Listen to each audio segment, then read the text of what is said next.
Hello मेरे बच्चों। आज हम देखिए खासियत इस क्लास का बताते हैं बच्चों। जिन बच्चों को वस्तुनिष्ठ प्रश्नों में प्रॉब्लम होती है ना, उनके लिए खास करके ये बेहतरीन देसी जुगाड़ लेकर आए हैं बच्चों।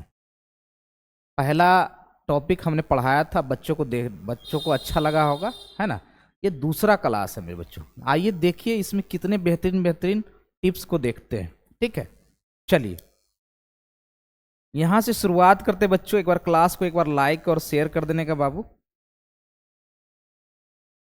ठीक है, बिल्कुल बेहतरीन कंसेप्टों के साथ हम आपके साथ बताएंगे हर एक चीज को। ठीक है, देखिए यहाँ पे हमारा जो है ना मेरे बच्चों, बिल्कुल हमारे साथ आप लोग बने रहिए। ठीक है, देखिए यहाँ पे इलेक्ट्रिक पोटेंशियल, ये विद्युत विभव होता क्या है, थोड़ा सा डिफाइन कर ले तो आपको सबको मालूम है। ये पहला पॉइंट है मेरे बच्चों। ठीक है, ये पहला बेहतरीन पॉइंट है। देखिए पॉइंट क्या कहता है कि इकाई धनावेश को किसी विद्युत क्षेत्र में अनंत से, मान लिया कोई ये इलेक्ट्रिक फील्ड है मेरे बच्चों, है ना, ये इलेक्ट्रिक फील्ड है और ये इनफाइनाइट से किसी, है ना, मान लिया जाए इकाई आवेश को, इकाई धनावेश को अनंत से ये विद्युत क्षेत्र में किसी बिंदु P पर या कोई बिंदु पर लेकर आते हैं, तो उसमें किया गया कार्य जो है ना, वह क्या कहलाता है, उस बिंदु पर हम क्या कहते हैं, विभव कहते हैं। इसे भी द्वारा सूचित किया जाता है। ठीक है, और आपको मालूम है कि यहाँ पे Vp जो हो जाएगा ये वर्क डन। ठीक है, वर्क डन बाई क्या होता है, ये Q आवेश होता है, यानी कि विभव बराबर कार्य बटे का आवेश होता है जी। ठीक है, चलिए दूसरा पॉइंट इसका है, दूसरा हो गया। तीसरा पॉइंट करता है बच्चों, इसका परिणाम यहाँ पे W बराबर V बराबर W बटे का Q होता है। और इसकी मात्रक की बात की जाए तो जूल प्रति कूलम, यानी कि यहाँ पे 1 वोल्ट बराबर 1 जूल प्रति कूलम कह सकते हैं बच्चों। ये भी ऑब्जेक्टिव प्रश्न आपके एग्जामिनेशन में पूछे जाते हैं। ठीक है, बिल्कुल ये खासियत है बच्चों। यदि आप इस क्लास को आप point by point, chapter by chapter note करते जाइएगा ना, ठीक है ना, तो आपका एक भी वस्तुनिष्ठ प्रश्न नहीं छूटने वाला है, ये दावा है। ठीक है, चलिए यहाँ पे ये चौथा पॉइंट हो गया। पांचवा पॉइंट क्या है मेरे बच्चों कि इसकी बीमा आप निकालने के लिए आप लोग जानते हैं, है ना। इसकी बीमा जो होती है ML2 T-3 और I-1 होता है। क्लियर है यहाँ तक की बातें? सही बच्चे यदि स्क्रीनशॉट लेना चाहते हैं बाबू तो स्क्रीनशॉट ले लेंगे जी। क्लियर है? चलिए बहुत अच्छे मेरे बच्चों, वेरी गुड। चलिए आगे बढ़ते हैं और छठे पॉइंट के लिए सबको अपने कॉपी में नोट्स बनाते जाइए। देखिएगा आपका वस्तुनिष्ठ प्रश्न एक भी छूट गया, मेरे को नाम बिगाड़ देने का। ठीक है, चलिए यहाँ पे छठा नंबर पॉइंट को हम डिस्कस करने वाले हैं बच्चों। पांचवा नंबर पॉइंट हो गया, ये छठा नंबर पॉइंट को डिस्कस करने वाले हैं। ठीक है, चलिए ये छठा नंबर पॉइंट है, कहता है कि विद्युत विभव बिंदु आवेश, यानी कि प्लस कोई बिंदु कोई Q आवेश है। ठीक है, ये हमारा कोई बिंदु आवेश है जिस प्लस का Q है और इससे r डिस्टेंस पर कोई पॉइंट P लेते हैं और यहाँ पे यदि विद्युत विभव की गणना करना चाहते हैं, Vp निकालना चाहते हैं, उसके लिए क्या फॉर्मूला होता है, तो उसके लिए फॉर्मूला होता है बच्चों 1 बटे का 4 pi epsilon naught into Q बटे का R होता है। ठीक है, चलिए ये खासियत है। सातवां नंबर पॉइंट को देखिए, बोल्ट को ना दो तरह से डिफाइन किया जा सकता है, 1 जूल प्रति कूलम या फिर 1 न्यूटन मीटर प्रति कूलम को भी आप दर्शा सकते हैं बच्चों। दोनों आपके एग्जामिनेशन में ये रह सकता है बाबू। ठीक है, चलिए आठवां नंबर पॉइंट क्या कहता है बच्चों कि विद्युत क्षेत्र E और विद्युत विभव में संबंध। ये बहुत बार आता है ना, कि आपको E बराबर, है ना, यहाँ पे E बराबर माइनस डेल्टा V और बटे का डेल्टा R होता है। ठीक है, ये फॉर्मूला याद रखने का। और यदि स्मॉल टाइम में आप विद्युत विभव की स्लोप निकालना चाहते हैं, ग्रेडियंट निकालना चाहते हैं, यानी कि D निकालना चाहते हैं, क्या निकालना चाहते हैं, D, है ना। यहाँ पर देखिए ये DE बराबर जो होता है ये DV बटे का DR होता है जी। DVR अल्प समय के लिए विद्युत क्षेत्र यदि निकाला जाए तो यहाँ पर DE बराबर DV बटे का DR होता है बाबू। क्लियर है यहाँ तक की बातें? सब पॉइंट को नोट करते जाइए जी, एकदम मार्वलस पॉइंट है, आपको वस्तुनिष्ठ प्रश्न में बहुत ये हल करने में मदद करेगा। ठीक है, चलिए आगे बढ़ा जाए। और ये 9वां नंबर पॉइंट हो गया जी, 9वां नंबर पॉइंट हो गया बाबू। ठीक है, चलिए क्लियर है यहां तक की बातें, सबको नोट के ले जाइए। चलिए अब यहाँ पे 10वें नंबर पॉइंट को देखते हैं मेरे बच्चों। ये 10वां नंबर पॉइंट हमारा क्या कहता है और इसको जरा समझना है। देखिए, यदि कोई निकाय है, कोई सिस्टम है मेरे बच्चों, यदि कोई सिस्टम है ना, इस सिस्टम में हमारा Q1 का आवेश है, यहाँ पे Q2 का आवेश है, यहाँ पे Q3 का आवेश है, यहाँ पर Q4 का आवेश है और डॉट डॉट Qn का आवेश है मेरे बच्चों। ये कोई निकाय है मेरे बच्चों, कोई सिस्टम है ना, कोई निकाय है। ठीक है, तो इस निकाय में यदि हम बिंदु आवेशों के लिए यदि कुल विद्युत विभव की गणना करें, इसके लिए V बराबर गणना करें, तो सिंपल सी बात हो जाएगा, यहाँ पर हो जाएगा V1 प्लस का V2 प्लस का V3 और प्लस डॉट डॉट ये हो जाएगा Vn। ठीक है, और यहाँ पे ये हो जाएगा K इंटू का, आपको मालूम है कि आवेश Q1 बटे का यहाँ पे R1 होगा, यहाँ पर K इंटू Q2 बटे का R2 होगा। ठीक है, इसी प्रकार से है ना, यहाँ पर K कॉमन कर लीजिएगा, तो यहाँ पर Q1 बटे का R1 प्लस यहाँ पर Q2 बटे का R2, ये फॉर्मूला भी आपको बहुत काम देने वाला है मेरे बच्चों। ठीक है, तो इसको पॉइंट को नोट कर लेंगे बाबू जरा। ठीक है,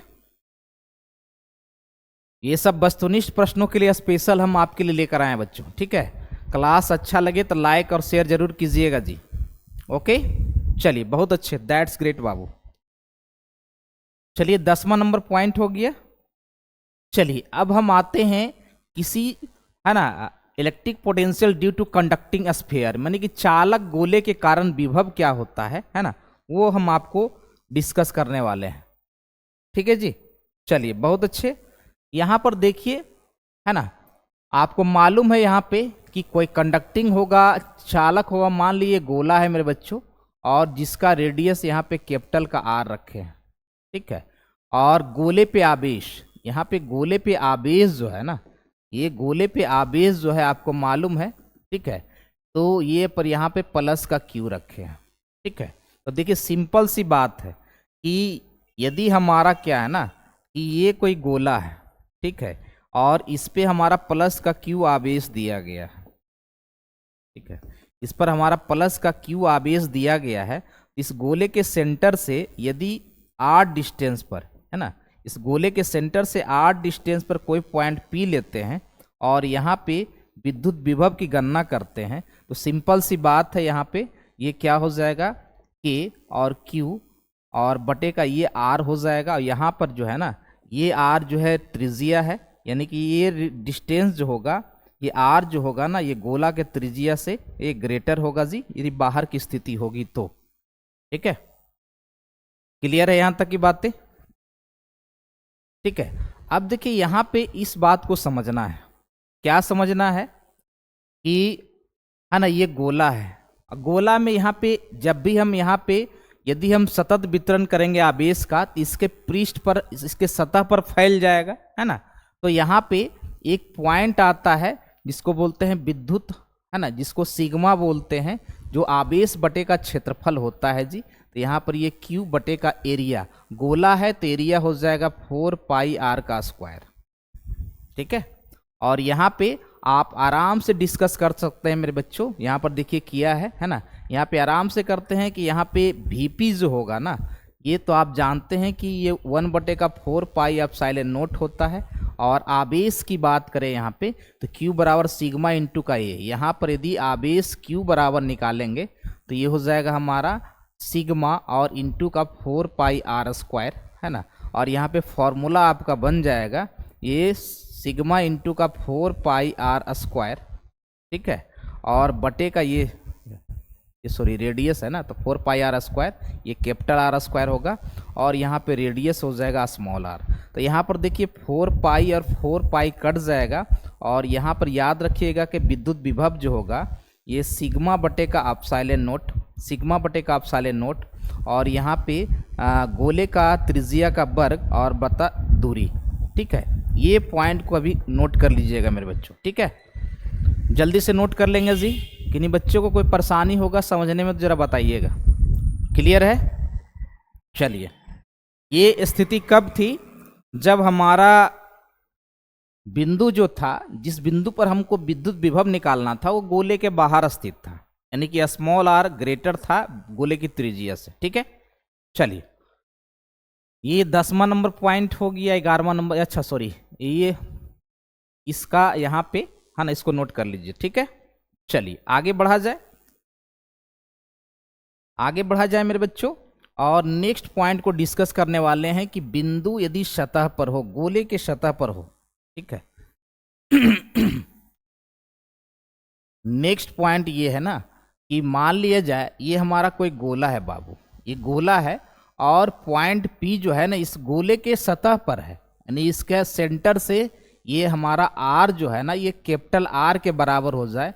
और चूंकि मालूम है कि यहाँ पर जब भी यहाँ पर हमारा चालक गोला होगा तो आवेश जो होगा इसके पृष्ठ सतह पर होंगे, ये प्लस का Q है, तो उस स्थिति में Vp बराबर जो होगा ना ये K इंटू का Q और बटे का यहाँ पे R हो जाएगा। फिर वही बात है कि आप यहाँ पर Q का वैल्यू आप रखो, अभी जस्ट हमने निकाला था Q बराबर सिग्मा इंटू का 4 पाई R स्क्वायर, ठीक है।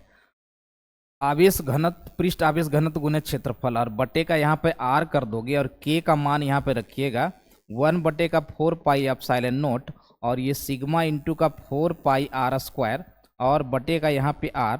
देखिए 4 पाई से 4 पाई कट गया, R से R भी कट जाएगा, ये हो जाएगा सिग्मा बटे का एप्सिलॉन नोट, ठीक है। और यहाँ पे हो जाएगा, ये हो जाएगा इंटू का R। तो इस तरह से भी ये फॉर्मूला जनरेट होता है, ठीक है। और इसको अपने कॉपी में जरूर नोट कर लेंगे जी। क्लियर है? क्लियर है? चलिए बहुत अच्छे बच्चों, वेरी गुड। सभी पॉइंट को अपने नोट करते जाइएगा, ठीक है। चलिए अब यहाँ पे नेक्स्ट पॉइंट जो है मेरे बच्चों, बिंदु यदि गोला के अंदर होगा, बिंदु यदि गोला के अंदर होगा जी, तब क्या बातें होगी, ठीक है। चलिए इसको भी डिस्कस कर लेते हैं।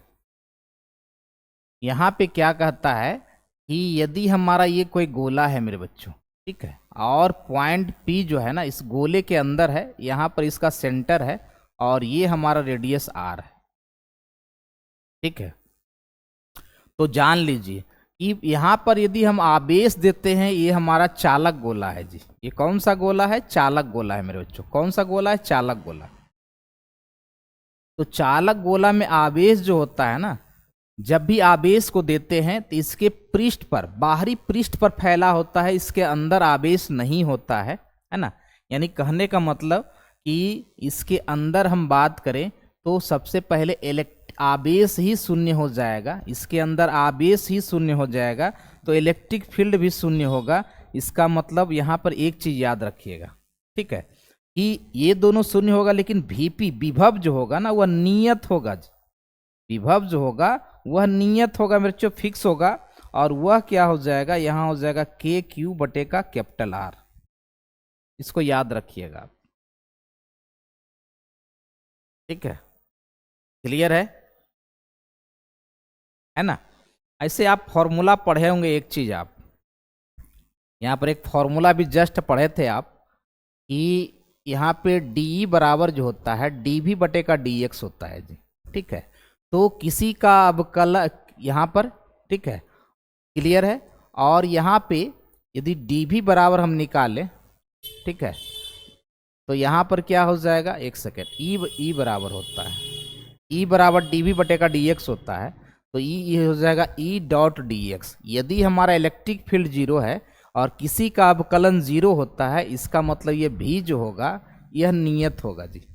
कांस्टेंट का अवकलन यदि 0 होता है तो वो पॉइंट, चलिए बहुत अच्छे बच्चों, वेरी गुड।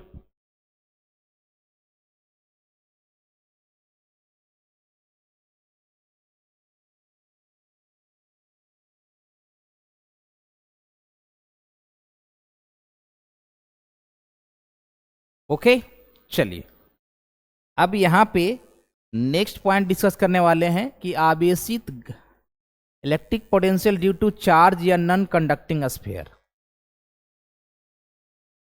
ठीक है,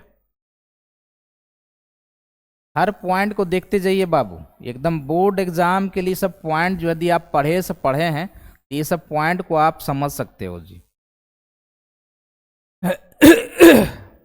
देखिए यहाँ पे है ना, मानी अचालक गोला, अचालक गोला, ठीक है।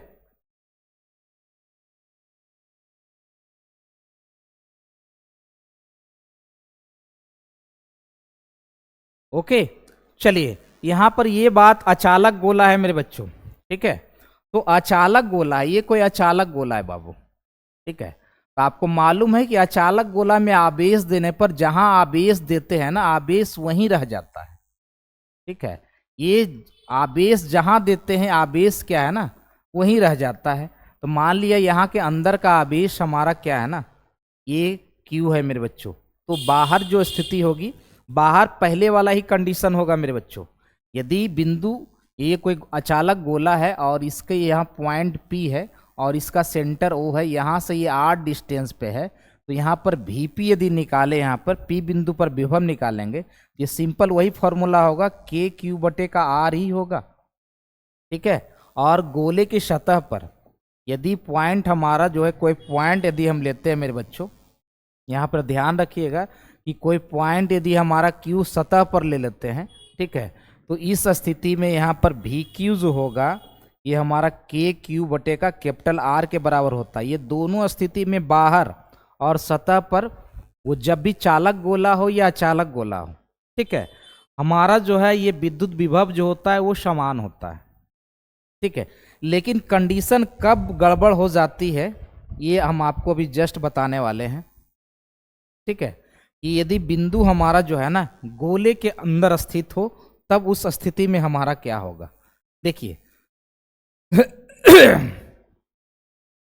हर एक पॉइंट को देखते जाइए बाबू। देखिए यहाँ पे वही कंडीशन है कि यदि बिंदु गोले के अंदर स्थित हो, मान लिया जाए ये कोई गोला है, ठीक है, और इस ये अचालक गोला है, याद रखिएगा,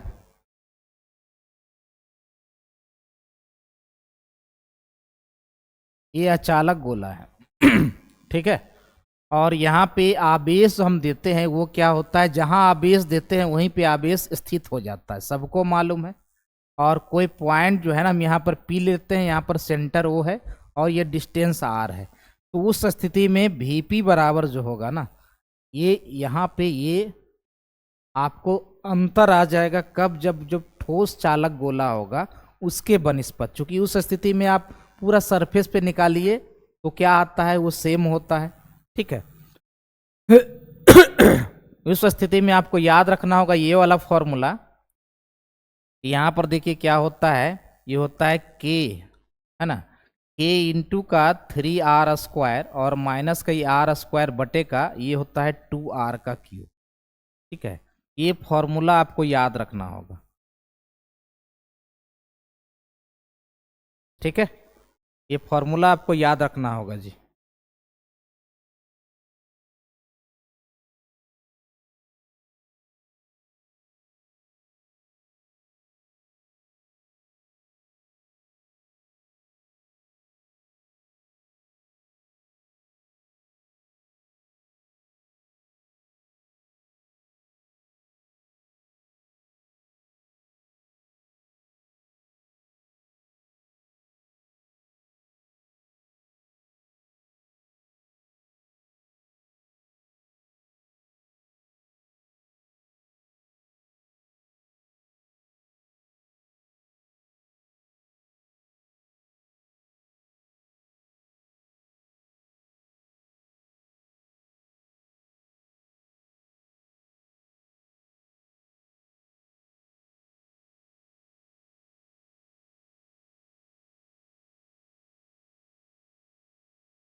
के अंदर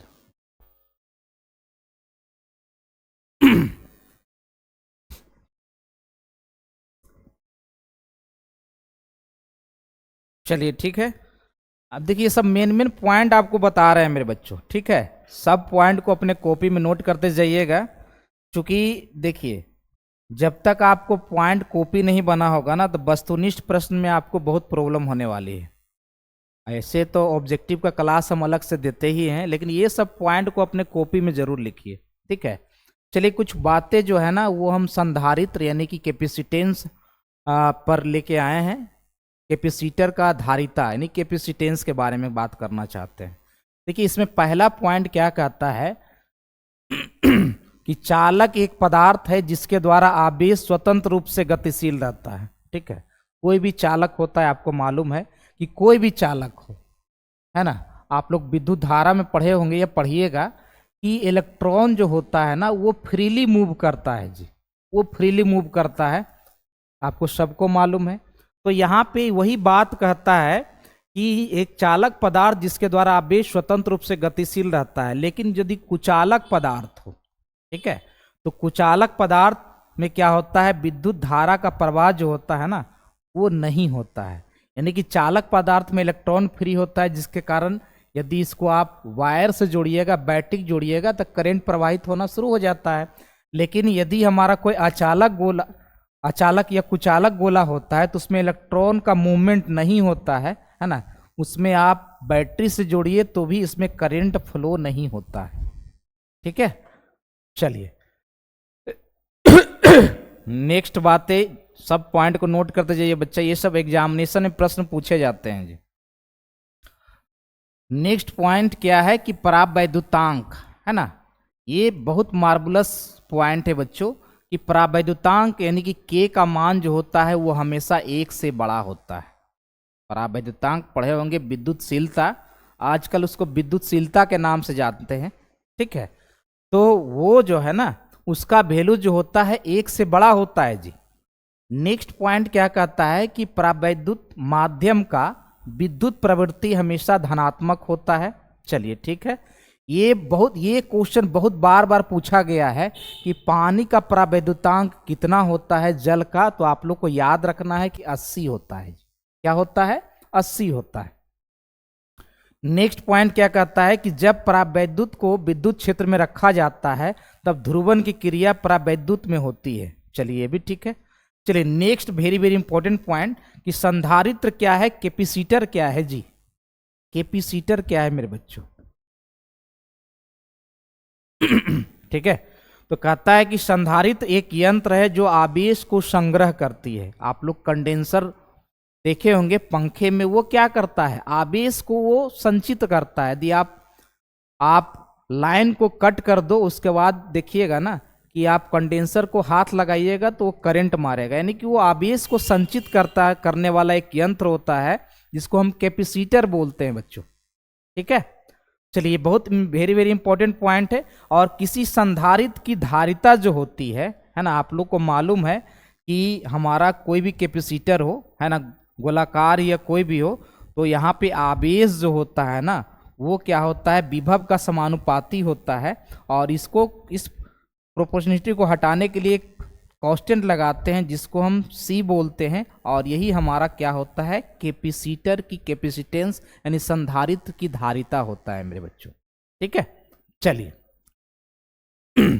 आगे बढ़ते हैं और नेक्स्ट पॉइंट को देखना चाहते हैं बच्चों कि नेक्स्ट पॉइंट हमारा क्या कहता है। सब एकदम इंपॉर्टेंट पॉइंट है बच्चों आपके एग्जामिनेशन के लिए, ठीक है। चलिए देखते हैं आगे, बहुत बेहतरीन बेहतरीन पॉइंट को बताएंगे बाबू, जो आपको एकदम ना एक भी वस्तुनिष्ठ प्रश्न एग्जामिनेशन में नहीं छूटने वाला है। क्लियर है बाबू, चलिए बहुत अच्छे। यहां पर देखिए धारिता का एसआई मात्रक, है ना, धारिता का एसआई मात्रक सभी जानते हैं कि फैराडे होता है। क्या होता है, फैराडे, यानी कि C बराबर Q बटे का V होता है। कभी कभी पूछ देता है कि एक फैराडे जो होता है ना ये क्या होता है, 1 कूलम और प्रति वोल्ट, 1 कूलम प्रति वोल्ट, यानी एक फैराडे जो होता है 1 कूलम प्रति वोल्ट के बराबर होता है, ठीक। इसको याद रखिएगा। धारिता क्या होती है, धारिता एक अदिश राशि होती है जी। धारिता क्या होती है, अदिश राशि होती है। और इसका बीमा सूत्र आपको निकालना हो तो ये फॉर्मूले से निकाल सकते हैं, ठीक है। आपको निकालना हो, सिंपल सी बात है यहाँ पे C बराबर क्या है, Q बटे का V। आप लोग जानते हैं कि V बराबर क्या होता है, W बटे का Q होता है, ठीक है। तो आप यहाँ पे V का मान यदि आप रख देते हो तो यहाँ पर C बराबर जो हो जाएगा यहाँ पे Q, और ये हो जाएगा W, और ये हो जाएगा इंटू का Q, है ना। यहाँ से निकाल सकते हो आप। यहाँ पर क्या हो जाएगा, यदि मात्रक निकालना चाहते हो तो ये हो जाएगा QIT, Q स्क्वायर यानी कि I का स्क्वायर, और ये हो जाएगा T का स्क्वायर। देखिए वर्क डन होता है, ये होता है ML T माइनस का 2 और इंटू का L, ठीक है जी। तो आप यहाँ से कंसीडर कर सकते हैं, यहाँ से आप निकाल सकते हो। यहाँ पर क्या हो जाएगा, तो M का -1 हो जाएगा, L का -2 हो जाएगा, T का यहाँ पे 4 हो जाएगा, और I का यहाँ पे 2 हो जाएगा। यही हमारा क्या होता है, बीमा होता है मेरे बच्चों, याद रखिएगा। ये बीमा इसी प्रकार से फॉर्मूले से निकालते हैं बाबू, ठीक है। चलिए एक बहुत इंपॉर्टेंट पॉइंट आपको बताने वाले हैं, और वह क्या है कि 1 फैराडे, है ना, 1 फैराडे जो होता है ये 9 × 10⁻11 ESU के बराबर होता है जी। इस बात को याद रखेंगे, है ना। ESU आप लोग पढ़े होंगे, वैद्युत स्थैतिक यानी इलेक्ट्रोस्टैटिक यूनिट, इसको वैद्युत स्थैतिक यूनिट इकाई इसको बोला जाता है, ठीक है। चलिए नेक्स्ट पॉइंट क्या कहता है कि गोलीय चालक की धारिता, है ना, कोई भी गोलीय चालक, ये यदि हमारा गोलीय चालक है और इसका रेडियस r है, इसका कैपेसिटेंस जो होता है 4 पाई एप्सिलॉन नॉट इंटू का r होता है जी। ये संधारित्र, गोलीय संधारित्र की धारिता होती है 4 पाई एप्सिलॉन इंटू का r होता है। और एक बात याद रखिएगा, यदि पृथ्वी की धारिता कोई पूछे, है ना, कि पृथ्वी की धारिता कोई पूछे तो फॉर्मूला यही रहेगा, है ना। यदि कैलकुलेशन कीजिएगा तो देखिए इसका वैल्यू जो होगा वो 1/9 × 10⁻9, और ये पृथ्वी की त्रिज्या है जो 6400 किलोमीटर होती है। पृथ्वी की त्रिज्या जो है ना ये 6400 किलोमीटर होती है। यदि इसको मीटर में बदल दीजिए तो 6400 और गुने का यहाँ पर 1000 से गुना कर दीजिएगा, यानी 6.4 गुने 10 हमारा 6 होता है, ठीक है। और पूरा कैलकुलेशन करने के बाद ये याद रखिएगा कि पृथ्वी की जो धारिता होती है, वो पृथ्वी की जो धारिता होती है बाबू, ये 711 माइक्रो फैराडे होता है जी, याद रखेंगे। Very very important point, 711 micro Faraday होता है पृथ्वी की धारिता, ठीक है। ये सब मार्वलस पॉइंट है बच्चों, सबको एकदम एक स्क्रीनशॉट लेना चाहते हैं तो स्क्रीनशॉट ले लेंगे मेरे बच्चों, ठीक है। फटाफट इसको नोट करते जाइए बाबू जरा। क्लियर है, सभी पॉइंट को लिखते जाइए, सब एकदम मार्वलस पॉइंट है बोर्ड एग्जामिनेशन के लिए बाबू।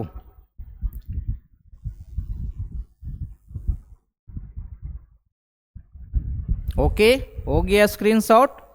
चलिए आगे बढ़ते हैं मेरे बच्चों, सब एकदम मार्वलस पॉइंट है मेरे बच्चों, क्लियर है। चलिए अगला पॉइंट देखते हैं मेरे बच्चों। यहां पे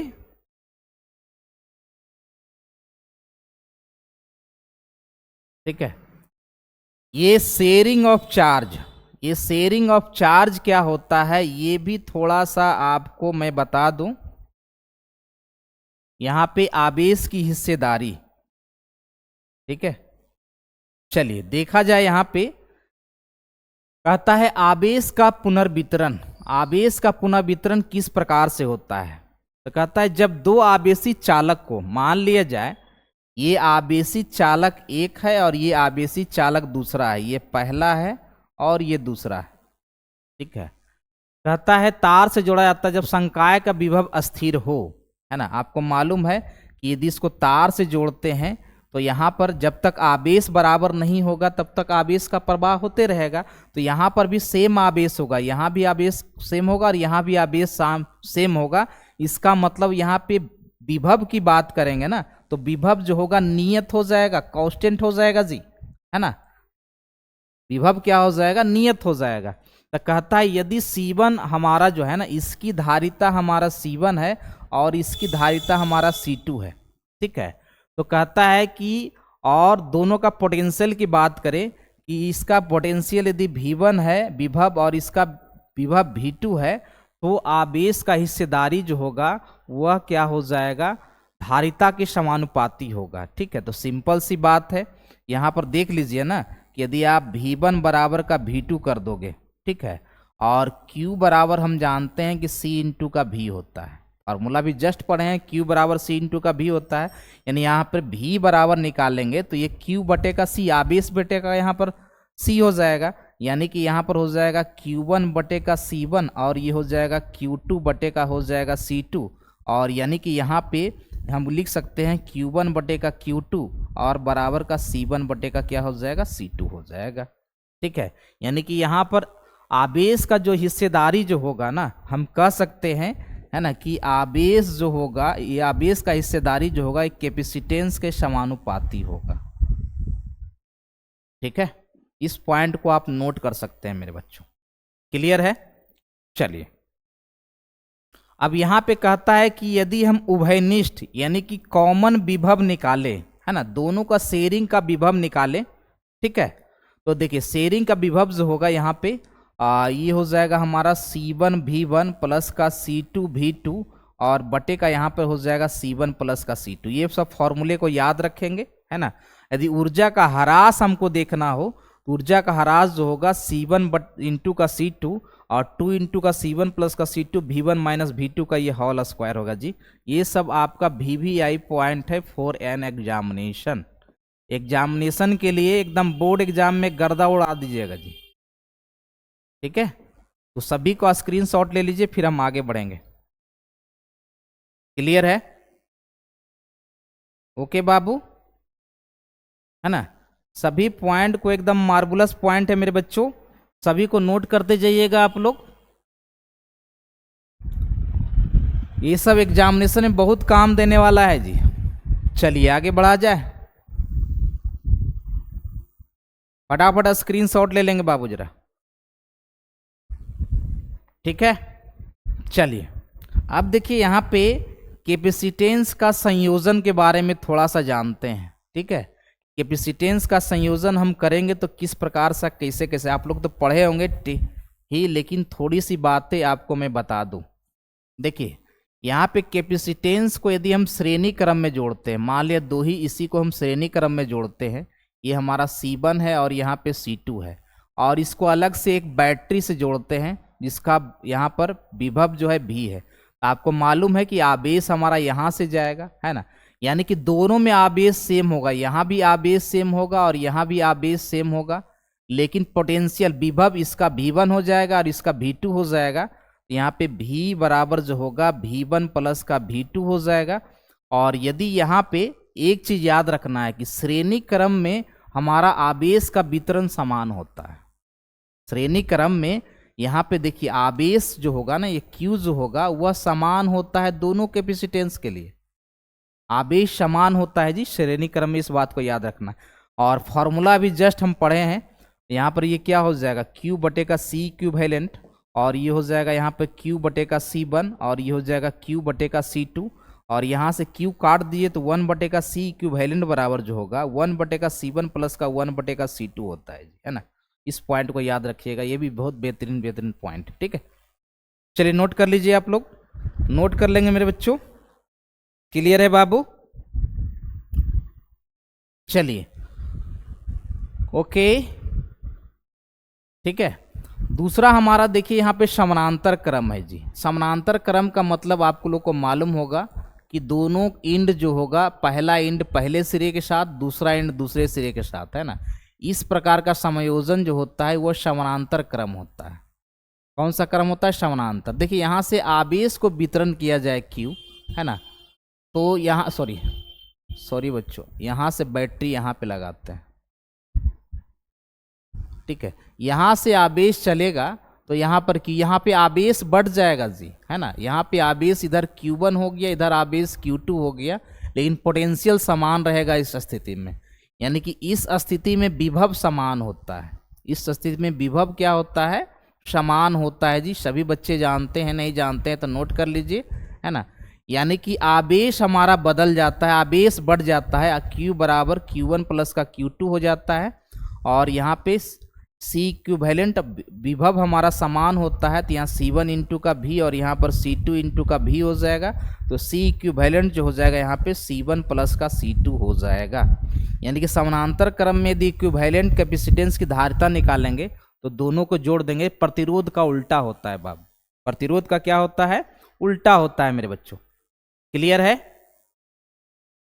ठीक है जी, बिल्कुल बच्चों, इस सीरीज का ये दूसरा क्लास है बाबू, जरूर देखिएगा। यदि पॉइंट को आप नोट कर लीजिए ना, आप चैप्टर पढ़ चुके हो, लेकिन थोड़ा सा एक अलग से नोट्स बनाना जरूरी है चैप्टर वाइज वस्तुनिष्ठ प्रश्नों को। यदि ये सब एक बार पढ़ा हुआ है, एक बार लास्ट में एग्जाम के दिन भी इसको पढ़ के जाइएगा ना, तो ऑब्जेक्टिव के लिए एकदम रामबाण है बाबू। ठीक है, चलिए अब हम थोड़ा सा प्रमुख सूत्रों को देख लेते हैं, और वह महत्वपूर्ण सूत्र क्या है, तो जरा हम यहाँ पर ध्यान देते हैं कि समानांतर प्लेट संधारित्र की धारिता जो होगी वह हमारा क्या होगा। ठीक है, देखिए यहाँ पे है ना, समानांतर प्लेट की बात करते हैं, तो आपको मालूम है कि समानांतर प्लेट हमारा इस प्रकार से होता है ना। ओके, समानांतर प्लेट इस प्रकार से होता है, या फिर आप इस प्रकार से कर सकते हो, ज्यादा अच्छा है इस प्रकार से करो। ठीक है, क्लियर है? यहां पर देखिए ये जो डिस्टेंस होता है ना, दोनों संधारित्र के बीच का ये डिस्टेंस डी होता है, और इसका एरिया हमारा क्या होता है, ए होता है। तो यहाँ पर कैपेसिटेंस की बात करेंगे तो इसका सी जो होता है ये एप्सिलॉन नॉट इंटू ए बटे का डी होता है जी। इस बात को याद रखिएगा। ये ए जो होता है ये प्लेट का क्षेत्रफल होता है, ए जो होता है ये प्लेट का क्षेत्रफल होता है। ठीक है, इस बात को याद रखेंगे। डी दोनों होता है दोनों प्लेटों के बीच की दूरी। ठीक है, आप कनेक्ट करना चाहते हो तो यहां से कनेक्ट कर सकते हो, इसको यहां से कनेक्ट कर सकते हो, बैटरी से इसको जोड़ सकते हो। ठीक है, लेकिन यदि कोई परावैद्युतांक कोई माध्यम में इसको रख दिया जाए तो वहां पर कैपेसिटेंस की धारिता जो होगी के इंटू का एप्सिलॉन नॉट और ए बटे का डी होता है बाबू। सभी बच्चे जानते हैं इस फॉर्मूले को, लेकिन एक बार लिख लेंगे तो ज्यादा आपके लिए बेहतर होगा। ठीक है, क्लियर है जी? चलिए मेरे बच्चों, देखा जाए और भी इंपॉर्टेंट पॉइंट को।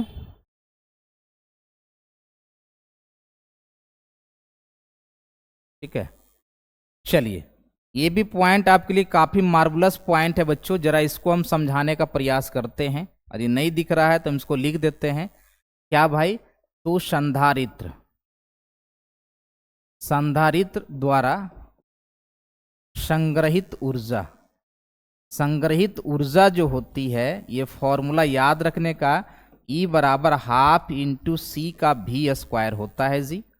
और दूसरा, यदि कोई गोली कैपेसिटर है, देखिए ये कोई गोला है ना, और ये गोली कैपेसिटर है ना, इसका रेडियस ए है और ये रेडियस हमारा बी है।